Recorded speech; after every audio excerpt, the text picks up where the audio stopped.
Your chest suddenly punches inward, your throat snaps shut, and your body makes a noise you did not approve. That tiny hiccup is not random, and the real reason is stranger than a simple spasm. One man hiccuped for 68 years straight. Remember that number because it comes back. Hidden inside that stupid little sound is a reflex older than breathing air. A hiccup feels like your body made a typo. You are talking, eating, laughing, or trying to sleep. Then your ribs jerk like someone yanked a cable. Your throat slams closed. The sound pops out. Hic! And usually you laugh it off. You hold your breath. You drink water upside down. You ask someone to scare you. But wait, why would fear fix your diaphragm? Why would sugar fix your throat? Why would a reflex this useless exist at all? The obvious answer is simple. You hiccup because your diaphragm spasms. That is what most of you are told, and yes, that is partly true. Your diaphragm is the dome-shaped muscle under your lungs. It pulls downward when you breathe in. It works like a rubber plunger for your chest. During a hiccup, that muscle suddenly contracts. Air rushes into your lungs. Then, almost instantly, your vocal cords snap shut. That closing flap is called the glottis. That is what makes the hic sound. So, case closed, right? Here's the problem with that. Saying hiccups are diaphragm spasms is like saying a car crash is metal bending. It describes the noise. It does not explain why the crash happened. Your diaphragm does not randomly decide to jump. Something orders it to. And that something is deep in your nervous system. A hiccup is a reflex, not a choice, not a habit, not a comedy effect. It is a tiny circuit running through your body, like a doorbell wire hidden inside the walls. Push the wrong spot, and the whole house rings. That circuit has three main parts. First, a signal comes in. It can travel through nerves from your throat, chest, stomach, or diaphragm. The vagus nerve is a major one.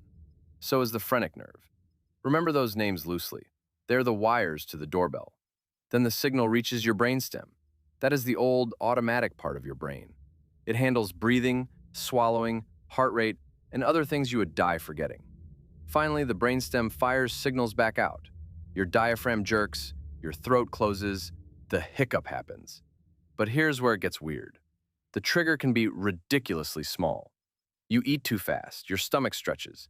You drink something fizzy. Carbon dioxide bloats your stomach like a balloon. You swallow air while laughing. Hot soup hits your throat. Then cold soda follows. The wiring gets annoyed. The doorbell rings. That is why hiccups often start after a big meal. Your stomach sits right under your diaphragm. When it expands, it can poke nearby nerves. It is like an overstuffed backpack pressing a car horn. You did not mean to honk, but the pressure is enough. So the first layer is this. Hiccups are not just your diaphragm misbehaving. They are your brainstem running an involuntary reflex. But that raises a worse question. Why would your brain own a reflex that mostly humiliates you? Why build a button nobody needs? To answer that, you have to go before your first breath. You probably hiccuped in the womb. Fetal hiccups are commonly seen during pregnancy. They can show up on ultrasound as tiny repeated jumps. Before you ever cried, spoke, or tasted pizza, your body was already practicing the hic. Remember that. Your first hiccup may have happened before your first inhale. That fact wrecks the idea that hiccups are just bad table manners. A fetus is not eating too fast. A fetus is not chugging soda. A fetus is not laughing at a dumb joke. Yet the reflex is there. So maybe hiccups are not a mistake. Maybe they are leftover training. One theory says fetal hiccups help wire breathing muscles. Your diaphragm needs rehearsal before birth. Your nervous system needs clean timing. A hiccup is a sharp test pulse, like tapping a microphone before the show starts. Can the muscle fire? Can the nerves coordinate? Can the chest move? Check, check, check. But there is another theory, and it is even stranger. Hiccups may help babies remove air from the stomach during feeding. Newborns swallow milk and air together. Too much air stretches the stomach. A hiccup creates a sudden pressure change. That could help burp the air out. Scientists still argue about this, but the baby theory explains something important. Hiccups are extremely common early in life. Now flip the camera even farther back. Not to your childhood, not even to mammals. Go back to animals that move between water and land. Some researchers have suggested hiccups resemble an ancient breathing pattern in amphibians. Tadpoles can pump water across gills while keeping water out of the lungs. To do that, they need a fast throat-closing movement. Sound familiar? Your hiccup does something similar, badly. Your chest tries to inhale. Your throat slams shut. Air movement gets interrupted. It is like your body starts an ancient program, then cancels it halfway through. You are running fossil software on modern lungs. So now the full answer lands. You hiccup because nerves around your stomach, throat, chest, or diaphragm irritate an old brainstem reflex.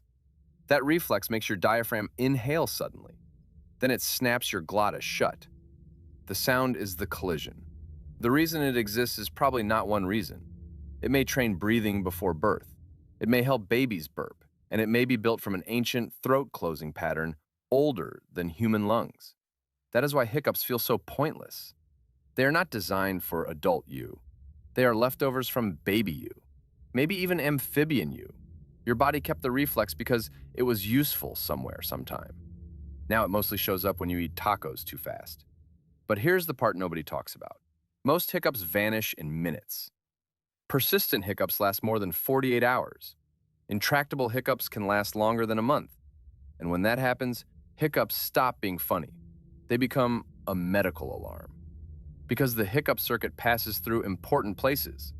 Your brainstem, your chest, your stomach, your nerves. Irritation anywhere along that route can press the button. Acid reflux can do it. Pneumonia can do it. Kidney problems can do it. Some strokes, tumors, and central nervous system diseases can do it. The stupid sound can become a warning light. Now remember the man who hiccuped for 68 years? His name was Charles Osborne. According to Guinness World Records, his hiccups began in 1922. They reportedly continued until 1990. Imagine every conversation interrupted, every meal cut into pieces by your own throat, every quiet room exposing you. For almost 7 decades, his body kept ringing the doorbell. Doctors have tried strange things for stubborn hiccups. Some treatments calm nerves. Some affect brain chemicals. Baclofen, gabapentin, chlorpromazine, and metoclopramide have all been used. And yes, medical case reports include bizarre fixes. One famous report described stopping intractable hiccups with digital rectal massage. Another described hiccups ending after orgasm. Your nervous system is not elegant. It is a haunted switchboard. That also explains the home remedies. Holding your breath raises carbon dioxide in your blood. That may nudge your breathing control system. Swallowing sugar may stimulate nerves in your throat. Drinking water may reset swallowing and breathing timing. Being scared may jolt your autonomic nervous system. None are magic. They are attempts to slap the circuit until it stops looping, and that makes a hiccup more unsettling. For 1 second, you can feel how little control you have. You think you are steering the body. Then an ancient reflex grabs the wheel. It shuts your throat. It jerks your chest. It makes you speak in a sound older than speech. The next time you hiccup, do not just hear a silly noise. Hear a fetus rehearsing. Hear a baby burping. Hear some ancient water-breathing ancestor closing its throat. Your body is full of old machines that still wake up in the dark. And that connects to something even stranger. Why does your body sometimes jerk awake right before you fall asleep? If this scratched the right part of your brain, subscribe to Mind Itch. A new question every single day.